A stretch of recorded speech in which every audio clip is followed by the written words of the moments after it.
Debate আমার যে topics সেটা হলো ডিবেট। আমরা সেই স্বাধীনতার আমল থেকে আমরা এই ডিবেটে এসেছি যে কে বড়, সুভাষ বোস না মহাত্মা গান্ধী।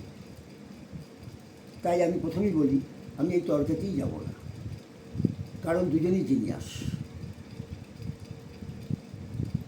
স্টেটমেন্টস আর থিংস অ্যালাইক। মহাপুরুষরা চিন্তা করে এক। যেহেতু আমি মহাত্মা গান্ধী এবং সুভাষ বোসের উপরে বলছি, তার মানে স্বাধীনতার যুগের কথা।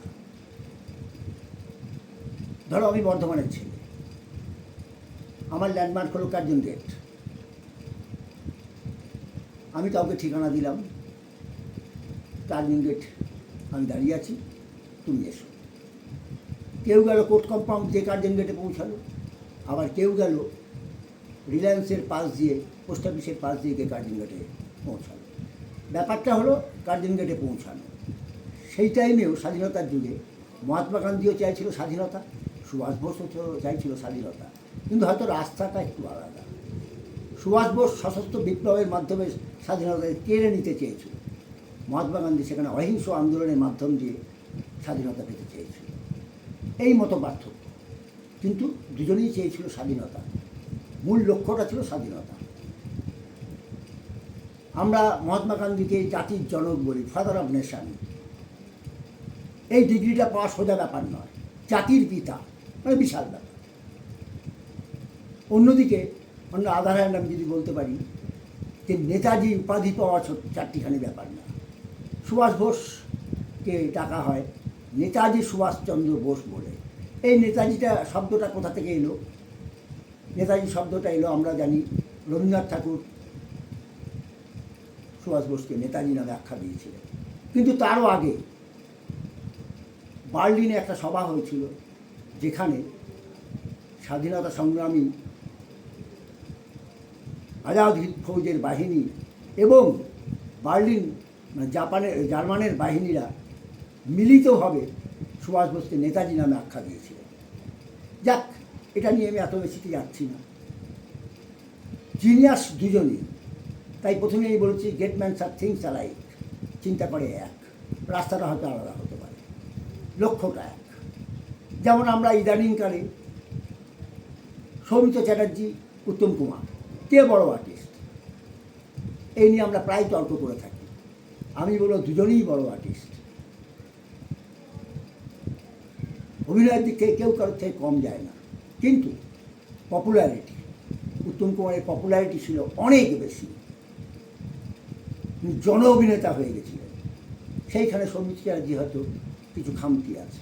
আবার যদি বলি, সত্যজিৎ রায় কিন্তু আমাদের বিখ্যাত ডিরেক্টর, পরম পূজনীয় ডিরেক্টর, উনি কিন্তু প্রেফার করতেন সৌমিত্র চ্যাটার্জি। তাই বলে উত্তম কুমারকে প্রেফার করতেন না তা নয়, উনি উত্তম কুমারকে নিয়েও ছবি করেছেন এবং বলেছেন নায়ক ছবিতে নায়ক আর কাউকে মানায় না উত্তম কুমার ছাড়া। তেমনি দুজনেই কিন্তু তার মানে বড় আর্টিস্ট। যেমন হিন্দিতে অমিতাভ বচ্চন, শাহরুখ খান, অমিতাভ বচ্চন, দিলীপ কুমার, এই নিয়ে আমাদের মধ্যে একটা তর্ক হয়, but they are all great. কিন্তু পপুলারিটির দিক থেকে হয়তো অমিতাভ বচ্চন সবাইকে ছাড়িয়ে গেছে। সেই জন্যে এই ব্যাপারে তর্ক করা যায় না। মহাত্মা গান্ধী সম্বন্ধে অনেক কথা আছে, উনি কী কী ভালো কাজ করেছেন এরা অনেক আছে।